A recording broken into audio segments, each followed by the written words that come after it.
ఉదయం బస్ స్టాప్కి వచ్చేసరికి మోనిక కాస్త ఆలస్యంగా అయ్యింది.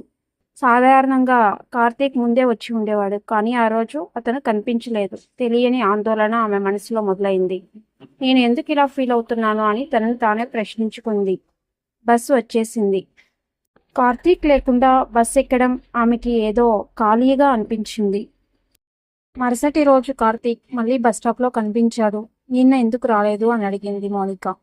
అమ్మకి జ్వరం, హాస్పిటల్కి వెళ్ళాను అని అన్నాడు. అతని మాటల్లో బాధ కనిపించింది. ఇప్పుడు ఎలా ఉంది అని అడిగిన ఆమె గొంతులో ఆప్యాయత ఉంది. బాగానే ఉంది అన్నాడు. కానీ ఆమె అడిగిన విధానం అతని మనసును తాకింది. ఆ రోజు వాళ్ళు బస్సు దిగాక కూడా కొద్దిసేపు నడిచారు. మోనిక తనకి డైరీ చూపించింది. తను రాసిన కథల్లోని కొన్ని లైన్లు చదివింది. కార్తీక్ నిశ్శబ్దంగా విన్నాడు. నీ కథల్లో నువ్వే కనిపిస్తున్నావు అన్నాడు. ఆ మాట ఆమెకి చాలా ఇష్టం వేసింది. తనను అర్థం చేసుకున్నట్లు అనిపించింది. రోజులు గడిచే కొద్దీ వాళ్ళ బస్ స్టాప్ పరిచయం అలవాటుగా మారింది. కాఫీ షాప్ దగ్గర చిన్న మాటలు, చిన్న చిన్న నవ్వులు. మోనిక తన కళల గురించి చెప్పేది. కార్తీక్ తన బాధ్యతల గురించి చెప్పేవాడు. ఇద్దరి జీవితాలు వేరు, కానీ ఆ క్షణాల్లో వాళ్ళ మనసులు ఒకటయ్యేవి. ఒకరోజు కార్తీక్ తన జీవితం గురించి చెప్పాడు. నాకు చిన్నప్పుడే నాన్న చనిపోయారు. అప్పటి నుంచి బాధ్యతలన్నీ నా మీదే. ఆ మాట చెప్పేటప్పుడు అతని కళ్ళల్లో నీళ్లు, తడబాటు. మోనిక ఏమీ మాట్లాడలేదు. కేవలం అతని పక్కన కూర్చుంది. ఆ నిశ్శబ్దం అతనికి ఎక్కువ ధైర్యం ఇచ్చింది. మోనిక కూడా తన గురించి చెబుతూ ఉంది. మోనిక, నాకు అమ్మ నాన్న లేరు. మామయ్య దగ్గర పెరిగాను. అందుకే నా ప్రపంచం చాలా చిన్నది. కార్తీక్ ఆమె వైపు చూశాడు. చిన్న ప్రపంచంలోనే పెద్ద మనసులు ఉంటాయి అన్నాడు. ఆ మాట ఆమె హృదయంలో నిలిచిపోయింది.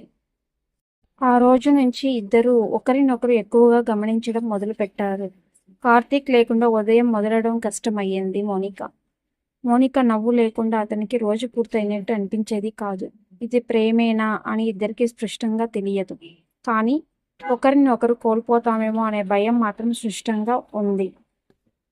ఒక సాయంత్రం వర్షం. అకస్మాత్తుగా కరెంటు పోయింది. కాఫీ షాప్ మూసేశారు. ఇద్దరూ ఒక చెట్టు కింద నిలబడ్డారు. వర్షం చినుకులా పడుతోంది. ఇలాంటివి నాకిష్టం అంది మోనిక. ఏవి? ఎటువంటి వేర్లు లేకుండా ఉండే క్షణాలు. కార్తీక్ నవ్వాడు. అతనికి అదే అనిపించింది. అతని ఫోన్ రింగ్ అయింది. ఇంటి నుంచి కాల్ వస్తోంది అని చెప్పి కాల్ కట్ చేశాడు. అతను వెళ్ళబోతుంటే మోనిక మనసు ఆగిపోయింది. రేపు కలుద్దామా అంది. ఖచ్చితంగా అన్నాడు కార్తీక్. ఆ రాత్రి మోనిక డైరీలో రాసింది. ఇది ప్రేమ కాదు అని నేనంటున్నాను, కానీ నా మనసు మాత్రం అతని దగ్గరే ఉంది. కార్తీక్ కూడా నిద్రపోలేకపోయాడు. ఆమె లేకపోతే నా రోజులు ఎలా ఉంటాయో అనే ప్రశ్న అతన్ని భయపెట్టింది. అప్పుడే అతనికి అర్థమైంది, ఇది సాధారణ స్నేహం కాదని. ఇంతటితో ఎపిసోడ్ 2 ముగుస్తుంది. కానీ ఇద్దరి మధ్య ప్రేమ నెమ్మదిగా స్పష్టంగా మారుతోంది. Thank you for watching my channel. Please like చేసి ఒక సబ్స్క్రైబ్ అయితే చేయండి.